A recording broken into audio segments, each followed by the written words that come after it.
Obama's pardon gift to Americans, I think officially makes the label worst president ever genuinely true. If you're not sure what his pardon gift to us is, it's Counterfeiting Foreign Propaganda and Disinformation Act of 2016. So to boil down what this federal act is that if the government deems anything to be quote unquote fake news, like they've been deeming Huffington Post, Breitbart, Fox News, and anything that criticizes the government for the most part. If anything of that is deemed fake news, the government will shut that website down. They'll shut it down. All their rights to free speech are taken away. Because, the government doesn't like what they're saying. Shut it down. That's Obama. That's a violation of the First Amendment, which is freedom of speech, freedom of press. And what I find so hypocritical about this is that Democrats are praising this bill, but yet they're criticizing Trump for essentially wanting to do what this bill does. He wants to do the same thing to journalists that Obama basically put putty that Trump could play with when he's inaugurated. And this doesn't scare Democrats. This does not scare Democrats. This worries me. This act worries me. And it worries me for good reason. Because as a YouTube commentator, as a YouTube political commentator, I look at all resources, Huffington Post, Fox News, Drudge Report, MSNBC, CNN, all these places I get information from. I distort the facts from the bullshit. If something sounds too weird to be true, it's probably too weird to be true. So that I know that's bullshit. But a lot of places, have facts to them. So I take all the facts and I present them on my page. So if I say something, and let's just say an official from the government says, hey, here's this YouTuber who says something we don't like, we're going to deem it fake news, they could shut my YouTube channel down. I could be permanently banned from YouTube because of this shit. If you're a YouTube political commentator, this should make you want to shit your pants at this point. Oh, this is the worst pardon gift Obama could give the American people. Look, if you want to make sure that if Russia or any other foreign agency hacked the election of 2016, it's not conclusive yet, but, if that actually happened, if you want to crack down on the hacking of political elections, I'm all for that. But, I am not for taking away the freedom of speech of journalists. I'm not for that. And Obama criticized Trump for wanting to take away the rights of journalists away, but he puts this act in play, which is putty for Trump to play with when he's inaugurated. Jesus Christ. This is probably one of the worst acts Obama has ever put into play. Look, don't get me wrong, Obama did some good things. He gave people health care. He killed Osama bin Laden. That's great. Those are great things he did. But other than that though, his legacy is not going to treat him well. History's not going to treat him well because of his legacy. It just isn't. That's just the truth.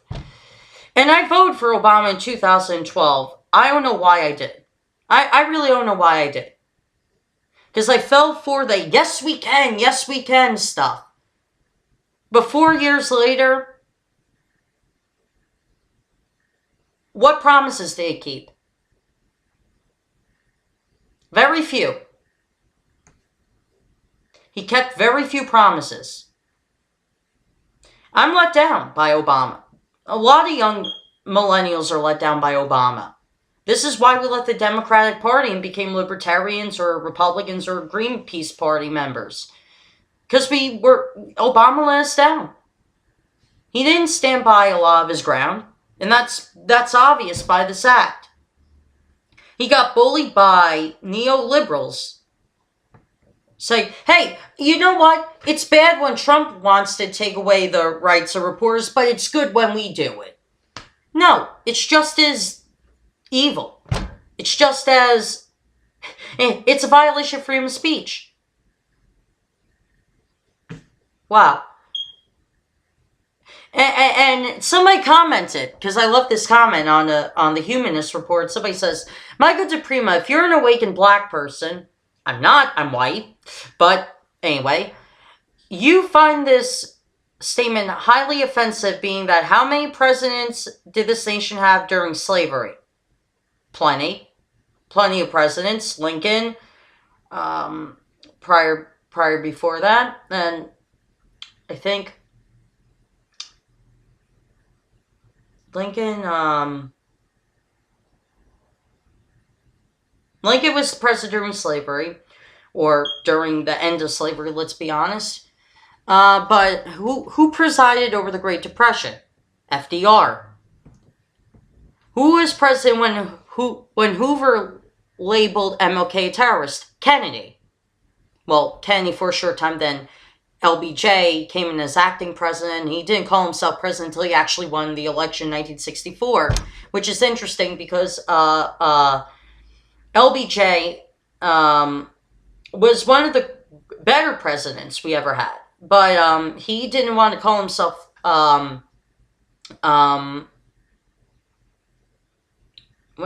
he didn't want to call himself president after Kennedy was assassinated, because he thought that would be disrespectful to his legacy.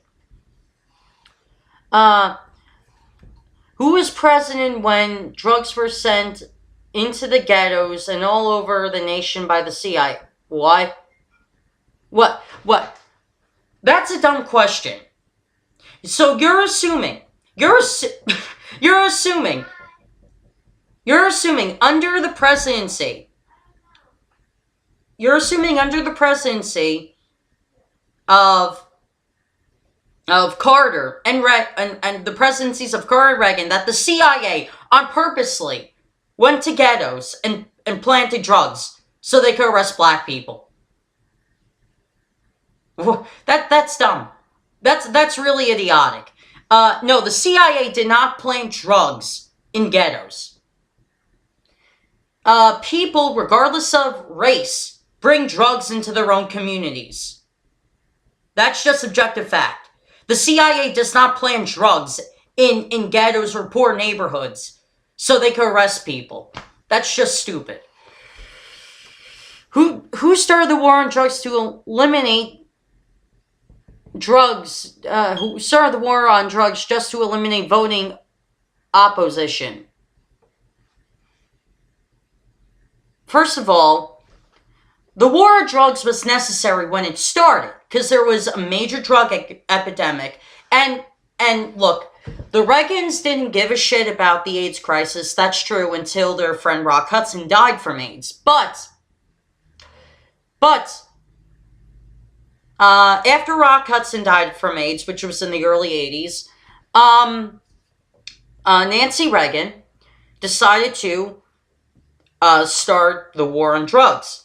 Now, it was good when it started. It got ridiculous, after 20 years or so. But it was good when it started because, you know why? Because AIDS was running amok, especially, not only in the gay community, but amongst men and women who were prostitutes, and drug dealers were sharing needles, and we needed something. We needed something to police the amount of drugs that were, going around.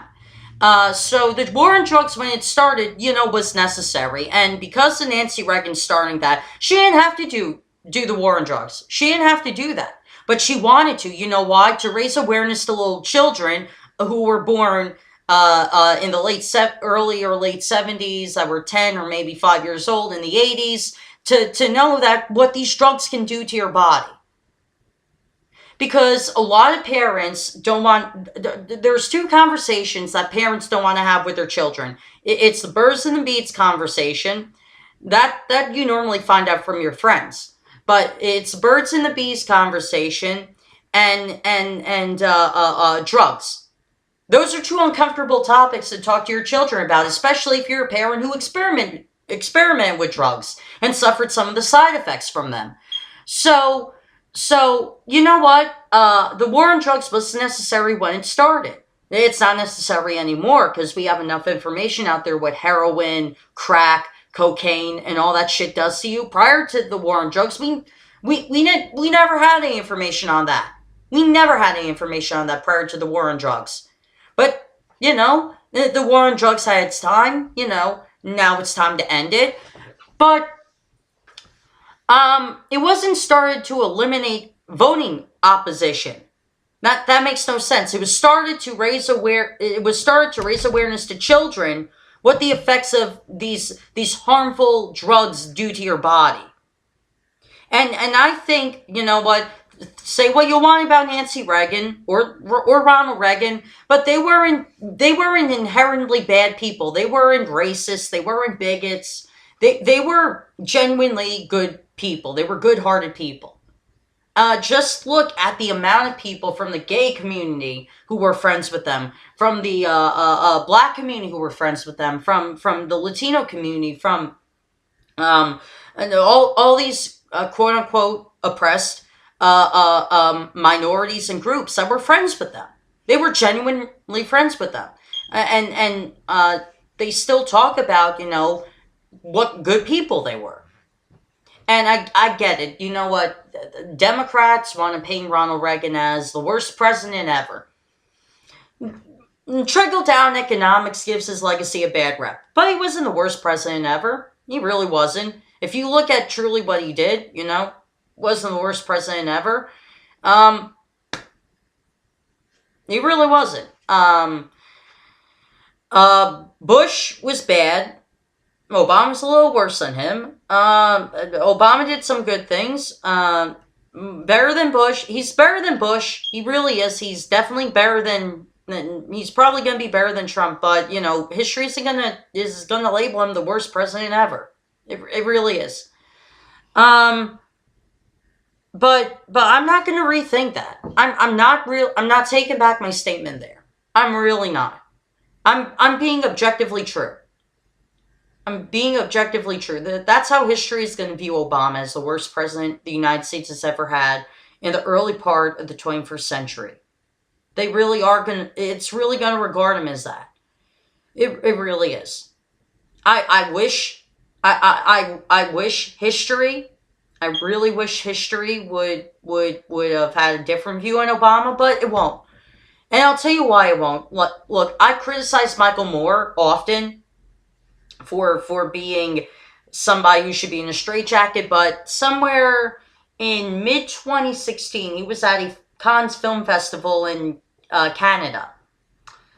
They held it there in 2016, and he was interviewed about Obama's legacy, and he said, your legacy is a disappointment. It really is a disappointment. And he's right. Out of all the crazy things Michael Moore has ever said, he's actually correct there. It is a disappointment. And people that voted for Obama in 2008 voted for Romney in 2012. And people that voted for Obama in 2012, especially Black Americans who felt really disappointed by him, voted for Trump. More Black Americans and Hispanic Americans voted for Trump than they ever did Romney or McCain. Because they just couldn't take Obama anymore.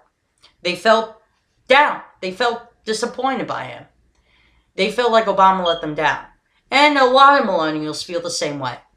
There are some millennials that are acting as if Obama's the greatest president ever, and I say to them, they're being delusional. Look at his legacy together. I said it in my last video, but I'll say it again. He expanded the Afghanistan war when he said we would be out of it in 2014. He bombed Syria and Libya. There's drones with bombs still hitting them. We murdered brown people, more brown people, under Obama's administration than Bush's administration. The debt is climbing up. It would have been better if Obama would have stabilized the Great Recession, if he would have, let Fannie Mae and Freddie Mac fail, and he would have been breaking them up and, making them into smaller banks. But no, he had to bail Fannie Mae and Freddie Mac out, and he had to bail out Wall Street. So that's trillions right there already spent. Jobs in this country aren't any better than they were under Bush or Clinton. We still have more part-time jobs than we do actual American jobs. GM failed. GM didn't live, it failed. After Obama and Biden apparently saved GM, it actually, crashed.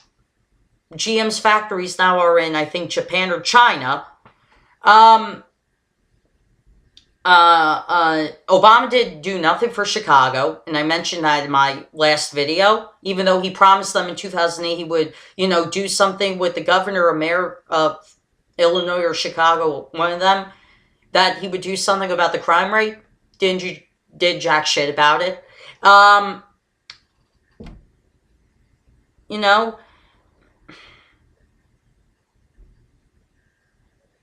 Overall, that's his legacy. How can any supporter of Obama, and I supported him in 2012, and I'm saying this about myself as well, how can any supporter that voted for him, supporter of Obama that voted for him in 2008 or 2012, be proud of that legacy?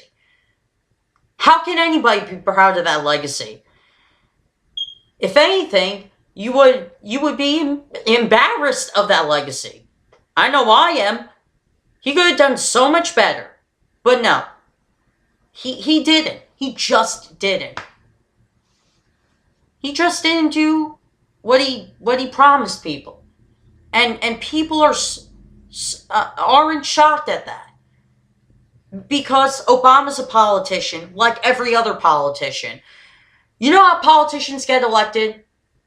You know what? They promise you this, they promise you that, they promise you everything under the sun, then they give you a kiss, and then they grab their hat and they're off to the races again. I borrowed lyrics from Sue Me from Guys and Dolls, but that's exactly how politicians get elected. They kiss you, they promise you that they're going to give you this and that, they're going to do this and that for you. Then what do?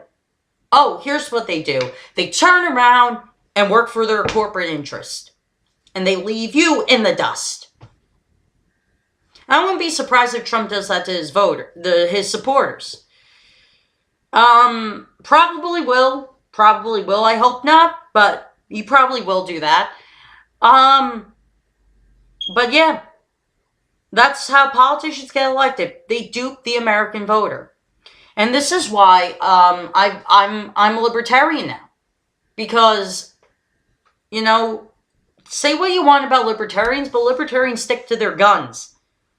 Libertarians stick to their guns.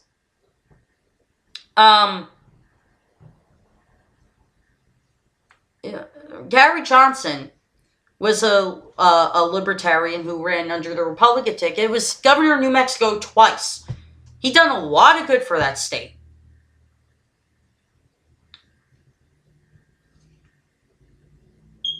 And you know what? He stuck to his guns. He actually did things that he promised his voters.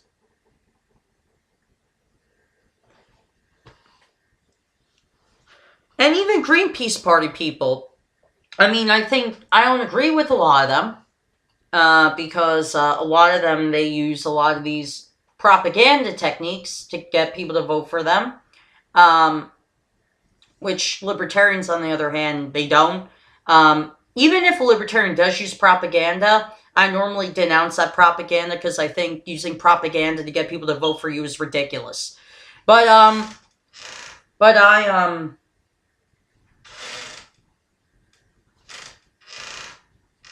Overall, though, Libertarians use fact and statistics and present them to their voters, and, they give an objective view on what's happening in the United States, why we should fix what's happening in this country, what exactly is wrong. While Greenpeace Party people say climate change is going to, be detrimental to us in 15 years from now. But see, the problem with that, spreading propaganda like that, is that is climate change real? Yes, it is. No one's saying it's a hoax. Nobody on the libertarian, right-leaning or left-leaning libertarian side is saying that. Nobody's saying it's a hoax. But when you skew the facts in order to scare people into voting for you, you're just as bad as the Democrats or Republicans. You're just as bad. And, so, when I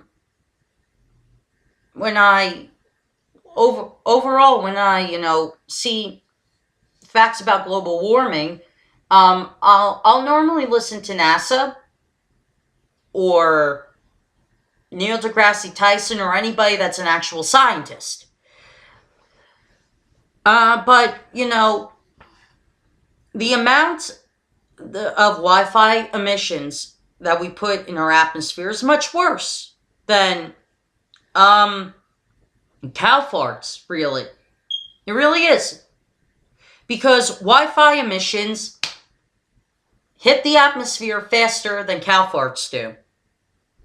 Because cow farts are gases, and since Wi-Fi emissions are signals, it hits the atmosphere ozone quicker.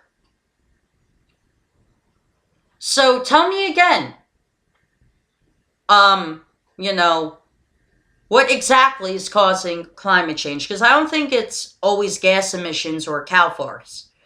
There are contributors, don't get me wrong, but it's Wi-Fi emissions that are doing the most damage. And that's fact. That is genuine fact.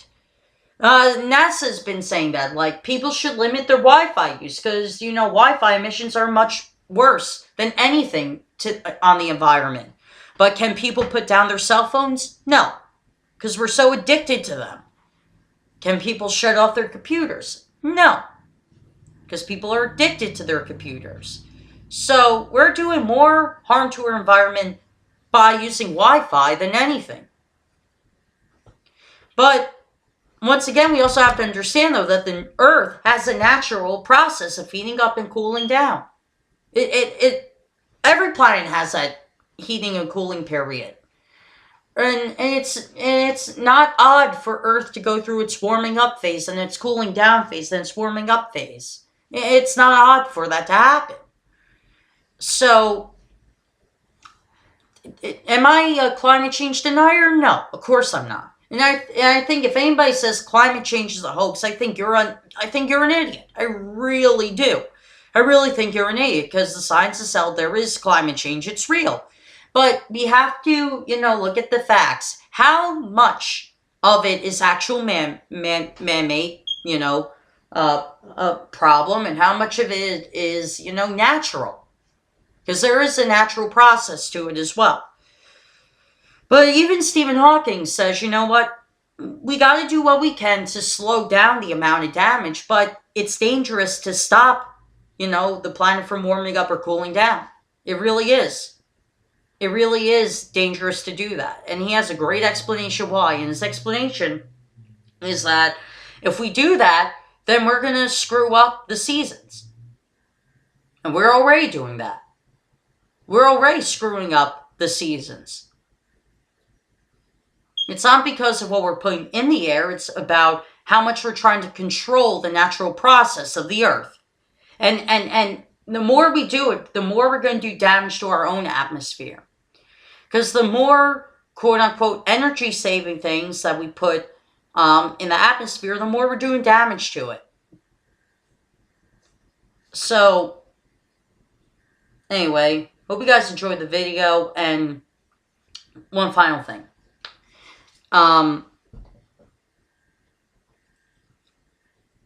If you're a millennial,